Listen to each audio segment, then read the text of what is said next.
오늘은 빌립보서 3장 1절에서 11절까지의 말씀을 통해서 예수님께 초점을 맞추며 삽시다 라는 제목으로 우리가 말씀을 나눌 때에 주님의 은혜가 충만히 마시기를 주의 이름으로 축원합니다. 오늘 말씀을 보면서 좀 어렵다, 때로는 좀 부담스럽다 이런 생각을 좀 하게 되었습니다.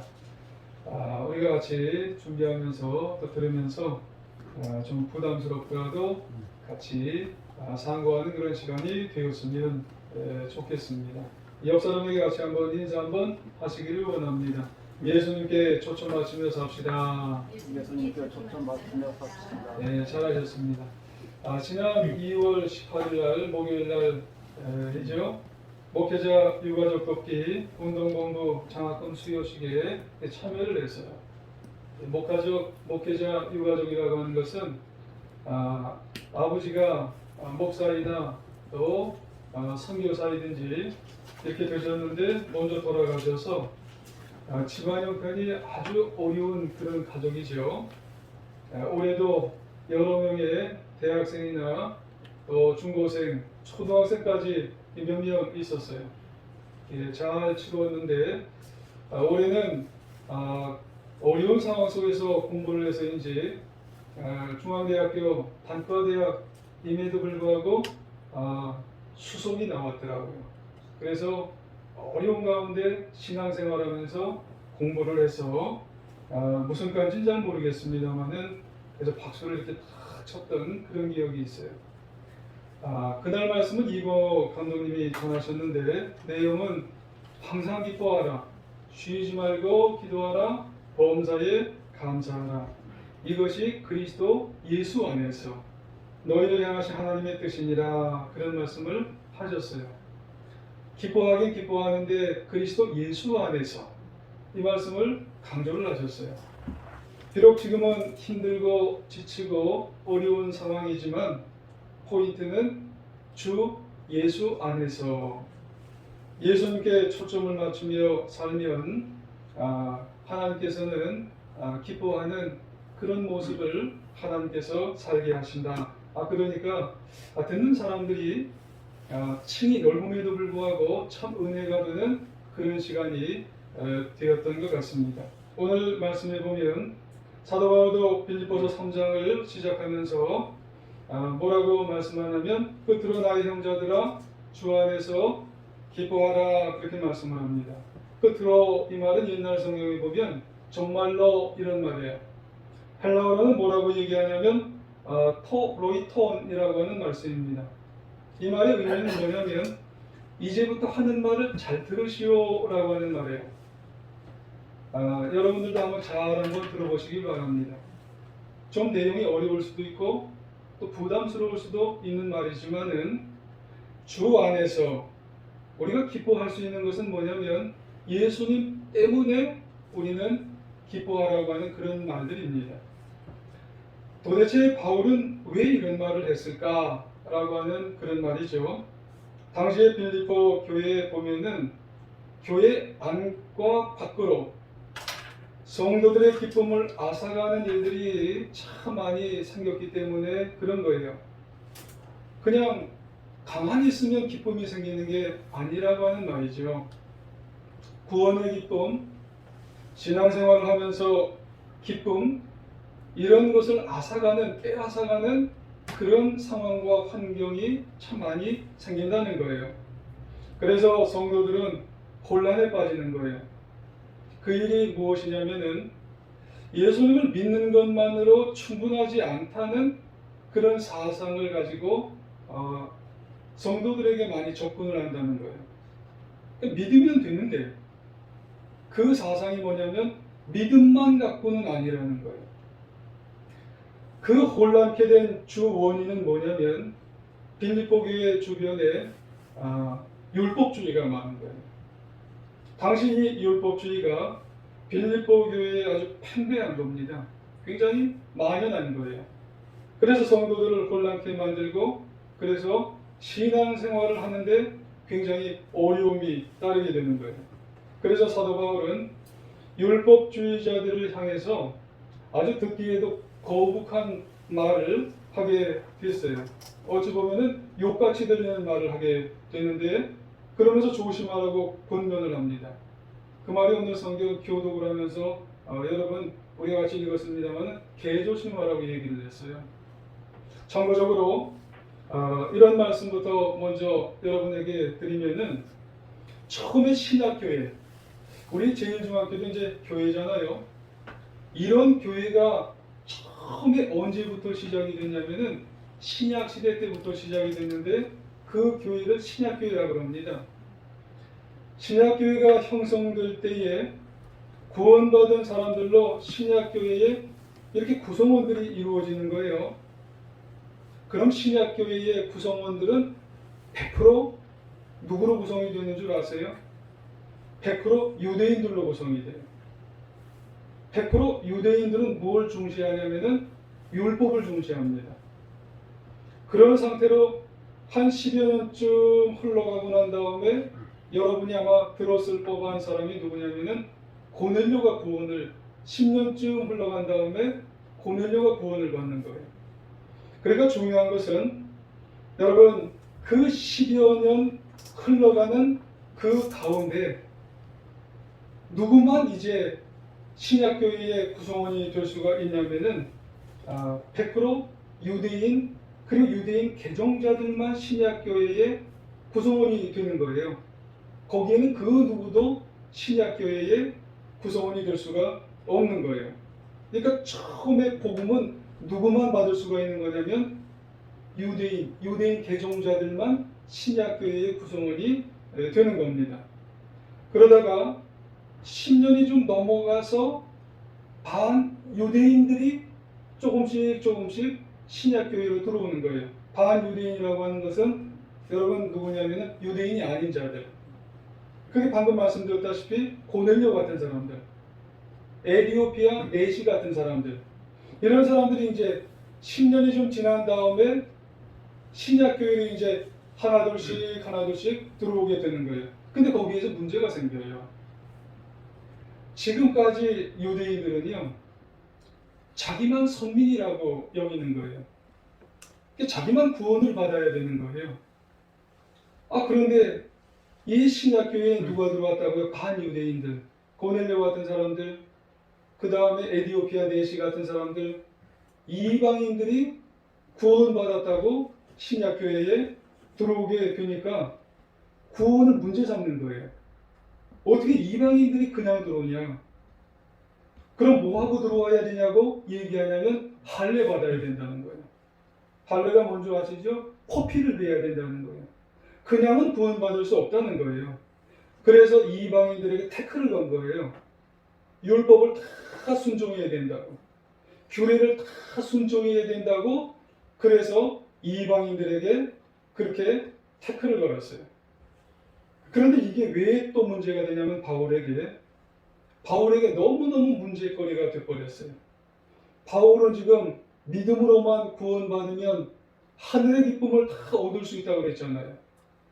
그래서 전도하러 다 이방 선교를 하러 다니게 됐는데, 이 유대인 율법주의자들이 바울을 쫓아다니는 거예요. 그래서 가는 곳마다 이 유대인들이 바울을 쫓아다니면서 할례 받아야 된다.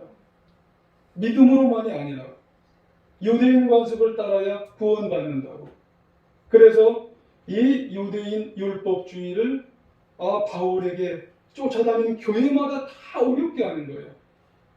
그래서 은혜로만 구원받는 것이 아니라 은혜 플러스 율법을 강조하게 된 거예요.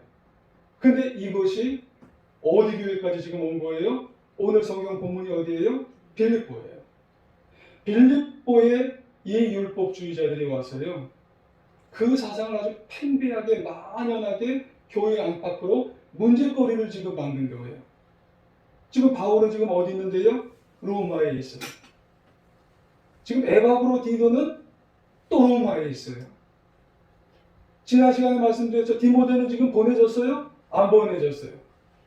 그런데 지금 빌립보에는 지도자가 한 명이라도 있어요? 없어요. 그러니까 이 빌립보가 너무 어려운 상태예요.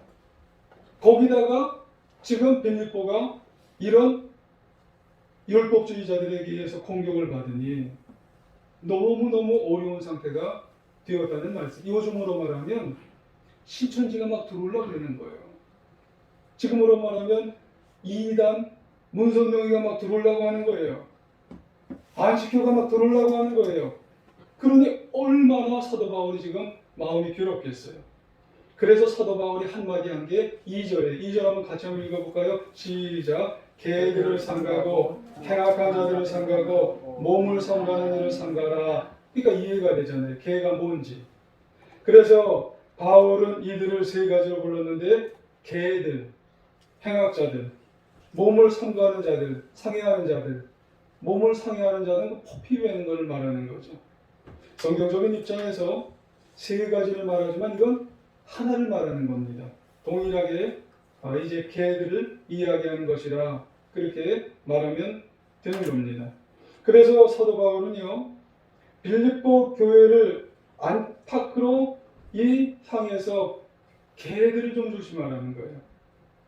그러고 보면 이 개는 푸드를 얘기하는 게 아닙니다. 집에서 그 키우는 그 멍멍이 조그마한 그 애견들을 얘기하는 게 아니에요. 여기서는요, 율법주의자들 얘기하는 겁니다. 사람 얘기하는 거예요. 참 듣기도 거북하죠. 여러분, 개하면 여러분 생각나는 게 뭔가요? 여러분, 개라고 하면은 우선 주인이 없이 비를 맞으면 여기저기 떠돌아다니면서 쓰레기 더미를 뒤지는 그 좀 큼지막한 개가 여러분 생각나지 않으세요? 어떻게 우리가 할 수가 없어요. 그런데다가 개는요, 서로 싸움이 한번 붙으면은요, 물고 늘어지는 성격이 있는 게 이 개입니다. 개 성격이 그렇다는 거예요. 그러니까 지금 빌립보 교회에 이런 개와 같은 사람들이 이게 안에도 있고 밖에도 있어요. 이게 너무너무 이 사도 바울이 개를 보니까 너무 괴롭다는 거예요. 왜요? 개는 한번 물고 늘어지면은 놔요, 안 놔요? 안 논다는 거예요. 이게 믿는 사람들을 너무 괴롭게 하는 성격이에요. 한번 물면 계속 물고 늘어지는 습성이 있어요. 이게 자신의 범주를 가지고, 이게 자신이 옳다고 하는 기준을 가지고 도대체 놓지를 않는다는 거예요. 그러면 편집글인데 사도 바울이 어떻게 이렇게 율법주의자들의 습성을 잘 알까요? 도대체. 지금 말씀드렸다시피 사도 바울은 로마에 있어요. 상당한 먼 길에 있으면서도, 거리에 있으면서도 어떻게 이런 개의 습성을 잘 알면서 빌립보 교회에 이렇게 잘 권면을 해줄까요? 그도 예전에 율법주의자였기 때문에 그래요. 이 사도 바울도 흠이 없는 율법자였어요. 아주 완벽한 율법주의자였기 때문에 이 유대주의자인 율법주의자에 대해서 너무너무나 그 습성에 대해서 잘 알면서 빌립보 성도들이요, 이런 빌립보 교회 안팎에 있는 이 개와 같은 율법주의자를 조심하시오 라고 하는 말씀을 하였다는 거예요. 자, 4절 5절을 한번 읽어볼까요? 사도 바울은 어떤 사람이었는지. 자, 나도부터 한번 읽어볼까요? 시작. 나도 육체를 신뢰할 만하며 만일 누구든지 다른 이가 육체를 신뢰할 것이 있는 줄로 생각하면 나는 겨우 그러하니라. 나는 8일 만에 할례를 받고 이스라엘의 족속이요 베냐민 지파요 히브리인 중에 히브리인이요 율법으로는 바리새인이요 열심으로는 교회를 박해하고 율법의 의로는 금이 없는 자니라. 아멘. 대단한 자예요. 이야, 이 사도 바울 자체가 이런 사람이었다는 거예요. 바울은 인간적으로 내세울 수 있는 게 너무 많은 사람이었어요. 아니, 선천적으로도 그렇고요, 후천적으로도 그 어떤 사람과 비교해서 아주 뒤지지 않는 금수저예요, 금수저. 정말로 완벽한 사람이 누구예요? 이 사도 바울이었어요. 먼저는 난지 8일 만에 할례 받았대요. 태어날 때부터 구별됐다는 말이에요, 이 말은요. 요즘 말로 하면 모태신앙. 여러분 모태신앙 자랑하는 사람이 있어요. 아무것도 못하면서. 이스라엘 족속이래요. 이방인이 아니라 선민이라는 말입니다. 세상 많은 민족 중에 선택받았던 말이에요. 이 말은요. 베냐민 지파입니다. 베냐민 지파라는 말은 뭐예요? 왕족이라는 말이에요. 여러분 이스라엘 첫 번째 사울은 어느 지파에서 나왔어요? 베냐민 맞아요. 그리고 두 번째 왕, 여러분 세 번째 왕 다음에 나라가 갈라졌잖아요. 그러고 난 다음에 이 베냐민 지파는요 지도상으로 보면은 유다 바로 밑에 있어요. 그러니까 끝까지 유다 밑에 정말로 정통성을 유지한 지파가 누구냐는 뜻이냐면 베냐민 지파라는 뜻이에요. 이스라엘 중에 히브리인이래요. 히브리인 중에 히브리인이래요. 이 말은 문화적으로 언어적으로 순수한 혈통을 가졌다는 그런 말입니다. 왜요? 히브리인 중에도요 부모 중에 한 사람만 히브리인이 있어요. 그러니까 나는 순수한 혈통을 가진 그러한 히브리인이라는 그런 의미입니다. 대단하죠? 그리고 이 사도 바울은 율법으로는 바리새인이래요. 그럼 이게 무슨 의미야 도대체? 별거 아닌 것 같지 않아? 그렇게 생각이 들어요. 하지만은요, 유대인이 많아도요, 유대인 중에 바리새인이 몇 명이 되냐면 6,000명밖에 안 돼요. 여러분, 이 말은 율법에 정통하다는 말이에요. 그리고 이 바리새인 중에 가말리알 문화에서 배운 사람이 별로 없어요. 근데 사도 바울이 가말리알 문화에서 배운 사람이에요. 요즘 말로 하면 성경을 아주 능통하게 알아요. 그리고 모든 예배에 참여했다는 그런 말입니다. 그것으로 자기의 기준을 삼는 교인이에요, 교인. 여러분 제가 가끔 가다가 성도님이라는 말을 쓰다가 교인이라는 말을 쓰죠. 어떤 사람은 정말 어떤 기준만 자랑하는 사람이 있어요. 교인이에요, 교인. 그러고 보면 사도 바울은 선천적으로 뿐만 아니라 후천적으로도 그 어떤 사람과 비교할 수 없는 완벽하고 흠이 없는 참 대단한 사람이에요. 그런데 이렇게 대단한 사람이 문제가 있어요. 문제는 뭐냐면 가장 큰 문제는 마음에 기쁨이 없다는 거예요. 사도 바울이 그렇게 다메섹 도상까지 사람들을 가서 죽이려고 이렇게 완벽한 사람, 근데 마음에 기쁨이 없어요. 마음에 정말 넘치는 기쁨이 있어야 되는데 완벽한 사람은 기쁨이 없다는 거예요. 그렇게 율법적으로 흠이 없고 온전한 사람이었는데 불구하고 사도 바울의 마음에는 기쁨이 없는 거예요, 여러분. 모든 예배 다 참석하고 성경을 능통하게 꿰고 앉아 있어도 마음에 왜 그렇게 기쁨이 없어요? 그래서 사도 바울은 빌립보서에서 뭐라고 강조했어요? 기뻐하세요. 기뻐하세요. 빌립보서에서 19번이나 기뻐하세요. 주 안에서 기뻐하세요. 주 안에서 기뻐하세요. 오늘 성경 3장 1절에서도 그래서도 주 안에서 기뻐하세요. 왜요?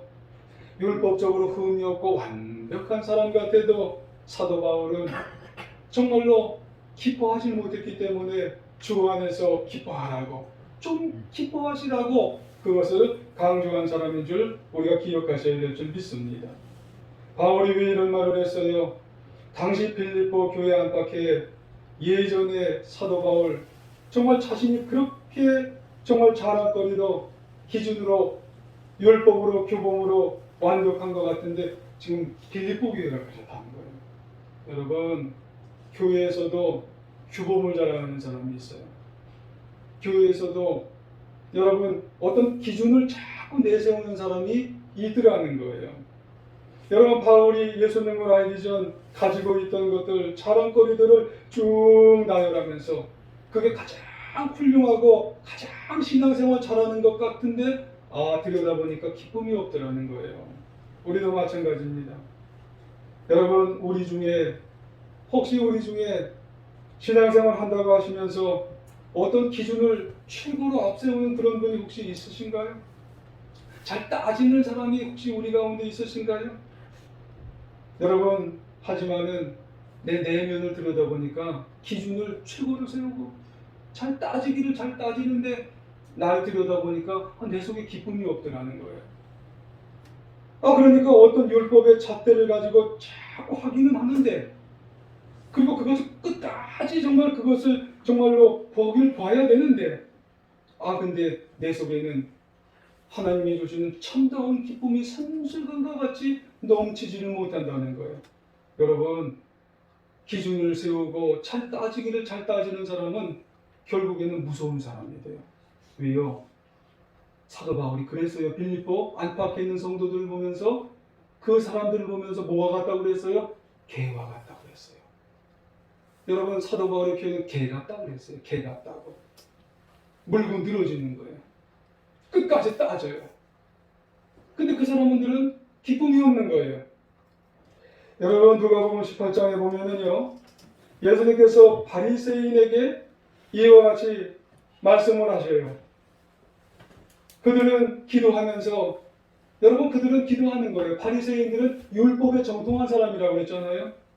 그러니까 바리새인들이 기도할 때 뭐라고 기도하는 줄 아세요? 바리새인들이요, 서서 따로 기도하면서 이르되, 하나님이여, 나는 다른 사람을 터색하지 아니하고 불의도 행하지 아니하고 간음하지 아니하느나이다. 그런데 저기죠, 세리와 같이 아니한 것을 나는 정말 감사하나이다. 그렇게 얘기했다는 거예요. 여러분, 지금 이 바리새인들은요, 기도하면서까지 다른 사람 비판하는 거예요. 기도하면서까지 다른 사람을 지적하는 거예요. 기도하면서까지 나는 이렇게 안 했습니다. 나는 저렇게 안 했습니다. 기준을 세우는 거예요. 이렇게 잣대를 세우는 거예요. 그러면서 다른 사람에 대해서 지적하면서 나아가게 되는 거예요. 자꾸 그렇게 하면은요, 여러분 잘하는 것 같지만 내 속에는 누가 주시는 기쁨이 없어요? 주님이 주시는 기쁨이 내 속에는 있을 수가 없다고 하는 그런 말씀을 하게 되는 것입니다. 우리가 신앙생활 할 때는요, 기준이 잣대를 바라보는 것이 아니라 초점은 주님에게 바라보면서 나아가야 될 줄 믿습니다. 그래서 그들은 기도할 때도 그렇기 때문에, 우리가 정말로 그들의 모습을 바라보면서 기쁨을 간직하지 못했기 때문에, 우리는 율법적으로 신앙생활하는 것이 아니라 우리가 예수님을 바라보면서 정말로 기쁨의 신앙생활을 하며 살아갈 수 있는 우리의 모습이 되어져야 할 줄 믿습니다. 그러기 위해서 내려놓을 것은요, 내려놓고 여러분 주님께 초점을 맞추며 살아갈 수 있는 하나님의 자녀가 되어야 할 줄 믿습니다.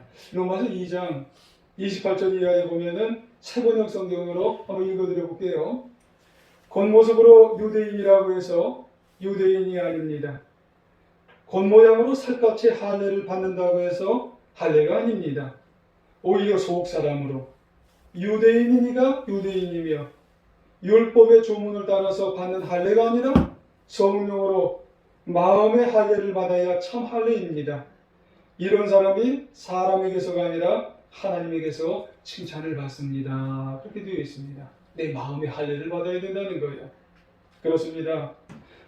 자기가 뭔가 지키는 위주로, 자랑하는 위주로 신앙생활하는 게 아니라, 하나님 내 마음에 할례 주시옵소서, 내 마음에 하나님 임재하여 주시옵소서, 내 마음에 정말 주님을 향한 초점을 두고 신앙생활할 수 있는, 하나님을 바라보면서 신앙생활할 수 있는 그런 내 자신이 되게 하여 주옵소서.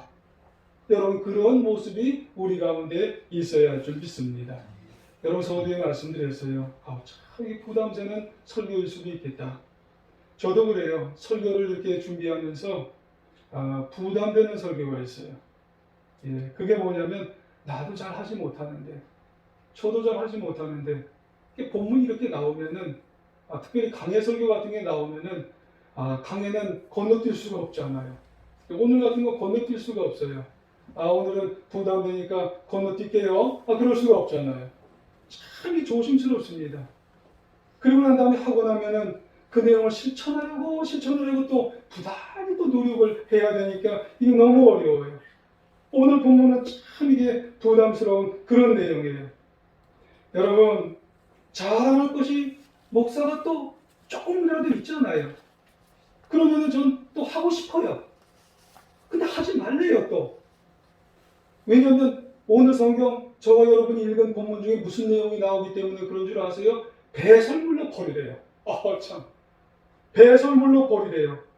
그것을 자랑할 것을 배설물처럼 생각하려니 이게 얼마나 이게 부담스러운 내용이에요. 스펙. 스펙이 뭐예요? 세상적인 자랑 아니에요? 근데 이걸 뭐 때문에 버리라고 하는 줄 아세요? 예수님 때문에. 겉에 있는 자랑들을 예수님 때문에 버리라는 거예요. 예수님 때문에 배설물로 다 버리라는 거예요. 신앙생활 잘하고 정말 구원의 기쁨을 누리기 위해서는 배설물로 버리라는 거예요. 배설물이 뭐예요? 쓰레기더미. 똥으로 버리라는 거예요. 미련 없이. 아주 버려버리라는 거예요. 여러분, 스펙이 뭐예요? 여러분의 스펙이? 좀 구체적으로 말씀을 드리면 물질입니다. 물질. 지위. 여러분도 다 지위가 있으시잖아요. 명예. 이제 연마해지시면 명예가 있잖아요. 우리 같으면 물질 더 갖고 싶고 또 때로는 명예 더 취하고 싶고 높아지고 싶고 지위도 갖고 싶어요. 근데 어떤 때 보면은요, 예수님이 이걸 평행저울이 나서 예수님 더 가질래? 아니면 이 스펙 쪽으로 내가 취할래? 이거를 취할 때가 있어요. 또 우리는 예수님 잘 믿고 신앙의 기쁨을 우리가 더 누리기 위해서는 사도 바울이 우리에게 원하는 것은 뭐예요? 우리에게 원하는 것은 배설물로 버리라는 거예요. 누구 때문에? 김순희 목사 때문에? 아니에요. 여러분의 그 뭐 때문에? 아니라는 거예요. 예수님 때문에, 구원의 기쁨 때문에 여러분 배설물로 버리라. 그렇게 우리에게 그 당시 빌립보 교회에게 그걸 요청하게 될 때 사도 바울은 멀리 로마 교회에 있으면서도 그 구원의 기쁨을 누리기 위해서는 배설물로 똥으로 과감하게 버리라는 거예요. 좀 더 우리가 이해하기 위해서 7절, 8절, 9절을 한번 같이 한번 읽어볼까요? 무엇이든지부터 읽어볼게요. 시작. 무엇이든지 내게 유익한 것을 내가 그리스도를 위하여 다 해로 여길 뿐더러 또한 모든 것을 해로 여김은 내 주 그리스도 예수를 아는 지식이 가장 고상하기 때문이라. 내가 그를 위하여 모든 것을 잃어버리고 배설물로 여김은 그리스도를 얻고 그 안에서 발견되려 함이니 내가 가진 의는 율법에서 난 것이 아니요 오직 그리스도를 위해 믿음으로 말미암은 것이니 곧 믿음으로 하나님께로부터 난 의라. 이렇게 말씀합니다. 아멘.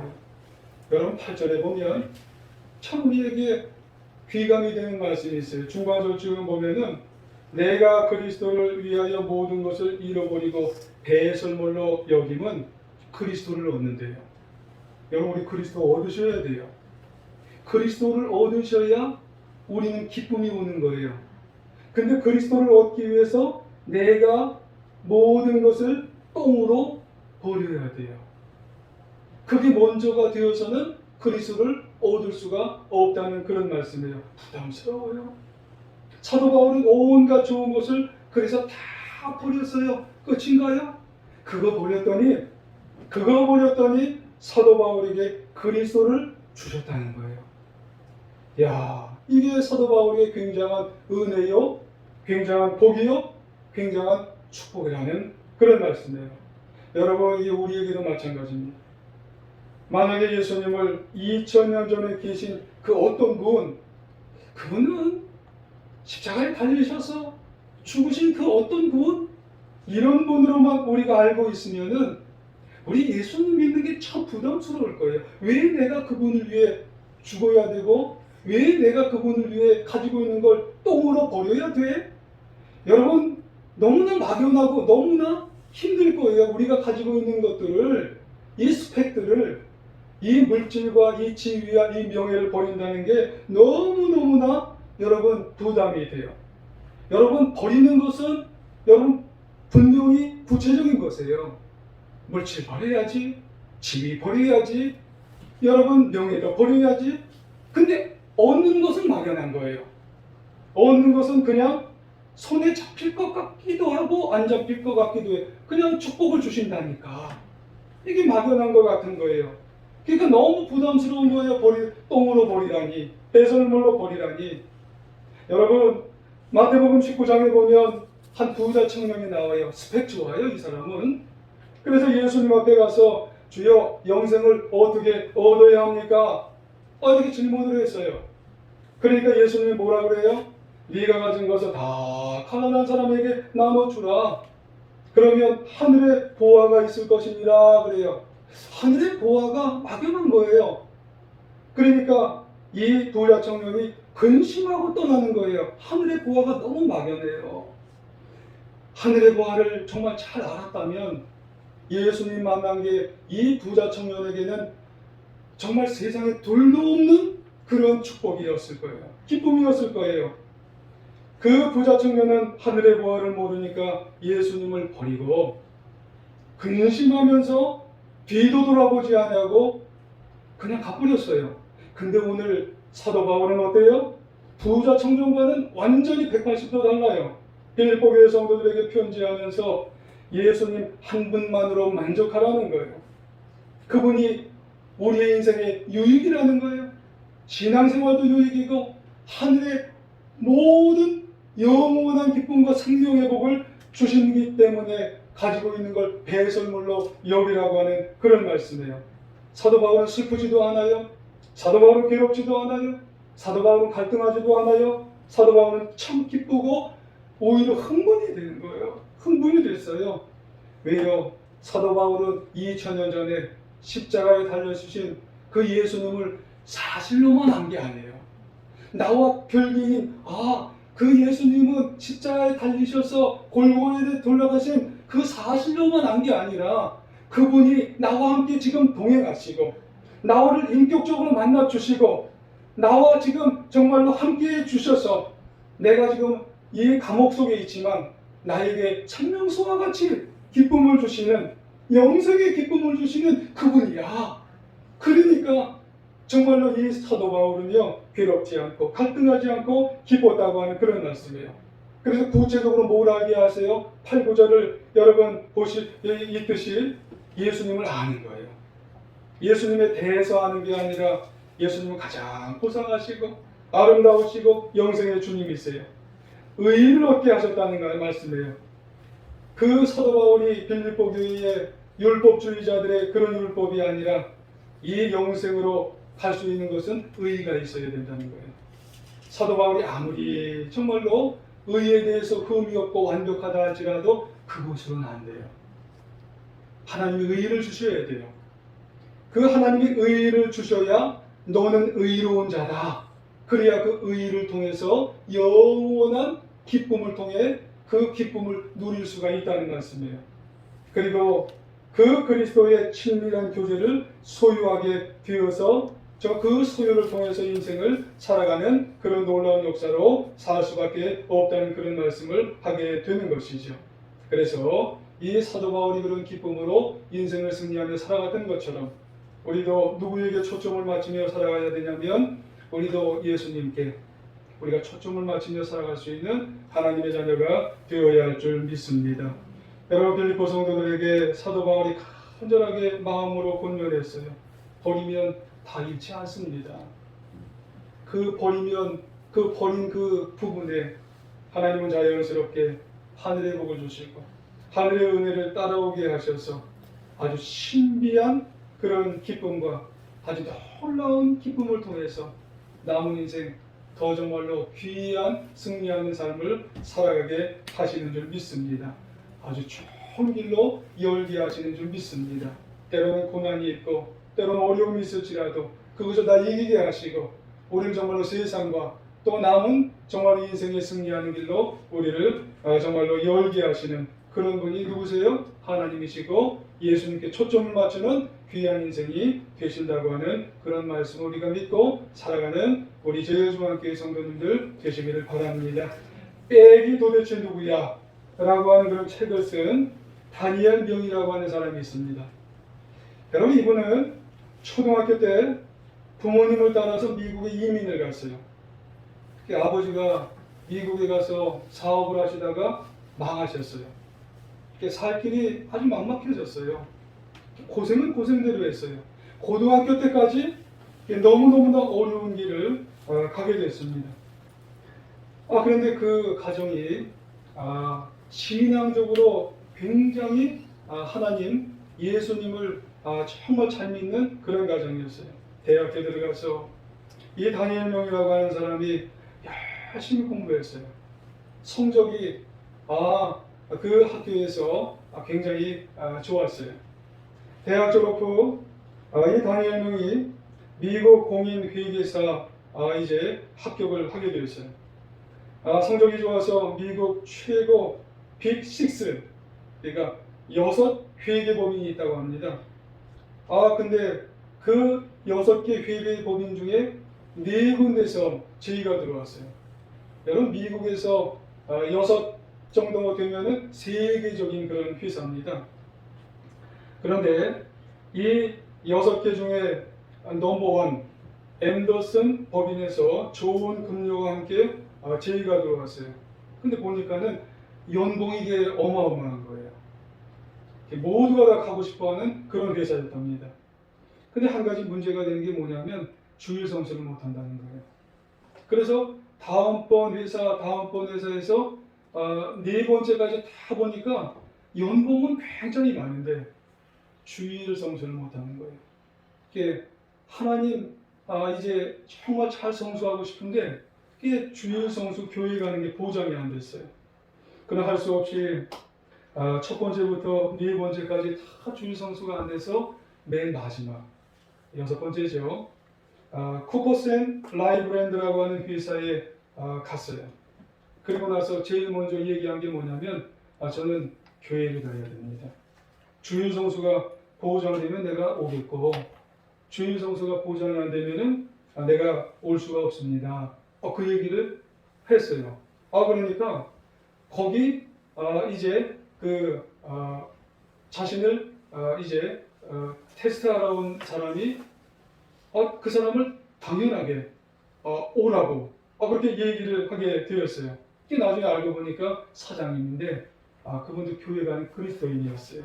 그래서 나는 그리스도인인데 주일에는 출석해서 일할 수 없다고, 주일은 예배드리는 거 보장해주면 난 반드시 오겠다고 그랬는데 그 회사에 갈 수가 있어서 다니엘 명은 6번째 회사를 딱 택하니까 주위에서 그랬답니다. 뭐라고 얘기하냐면 이런 바보 같은 사람이냐, 다른 데 첫 번째 회사에 비해서 이 연봉이 이게 어마어마하게 차이가 나는 거예요. 이게 10배 아니 그 이상의 차이가 나서 왜 이렇게 바보 같은 결정을 했느냐 이렇게 얘기를 했어요. 그러니까 나는 하나님이 보시기에 바보스러운 결정을 했지만 마음에 너무 기쁨이 생겼다고, 마음에 하나님과 같이 하나님의 초점을 맞추어서 이렇게 가는 게 너무 기쁘다고 그렇게 이야기하면서 회사 생활을 했는데 얼마 되지 않아서 첫 번째 회사인 앤더슨 회사가요 재무 악화로 문을 닫았어요. 반면에 6번째 쿠퍼스 라이브랜드 회사가 5번째 회사와 합병해버렸어요. 그래서 이 첫 번째 회계법인으로 등극을 했어요. 그가 고백을 합니다. 나는 꼴찌를 택했는데 하나님은 꼴찌를 1등으로 만들어주셨습니다. 여러분, 예수님께 꼴찌 초점을 맞추며 산다고 하는 것은 때로는 버려야 될 때가 있어요. 내 세상적인 율법과 같은 스펙을 버려야 될 때가 있더라는 거예요. 그것이 너무 아까워요. 이거 아까우면 이거 버리면 죽을 것 같아요. 다시는 기회가 안 올 것 같다는 거예요. 손해보는 것 내가 정말로 안 될 것 같아요. 그 시간 그 부분 다시는 회복이 안 될 것 같아요. 내 생각 같아서는 절대로 이게 회복이 안 될 것 같더라는 거예요. 하지만 하나님이 어떤 분이에요? 주님이 어떤 분이에요? 주님을 붙들고 주님께 초점을 맞추며 살면 하나님은 그 부분을 하나님을 위해서 여러분 그 부분을 버렸으면, 여러분 배설물처럼 버렸으면, 똥처럼 버렸으면 하나님 만군의 하나님이시고 여러분 천지 만물을 주관하신 하나님은 그 부분은 나를 위해서 반드시 신비롭고 은혜롭고 정말 고화로운 것으로 나를 기뻐하시고 영원한 것으로 기뻐하시는 것을 치우셔서 여러분 우리를 기쁘시게 하시고 행복한 것으로 키워나가시는 줄, 여러분 채워나가시는 줄 믿으시기를 원합니다. 여러분 아무쪼록 우리 모두 버릴 것을 과감하게 여러분 버리시고 하나님께서 나를 위해서, 우리 가정을 위해서, 우리 교회를 위해서, 우리 삶을 위해서 영원한 기쁨, 영생의 기쁨을 누리시며 살아가는 우리 저현중학교회, 우리 사랑하는 우리 모두 정말 주의 이름으로 간절히 부탁드리며 축원합니다.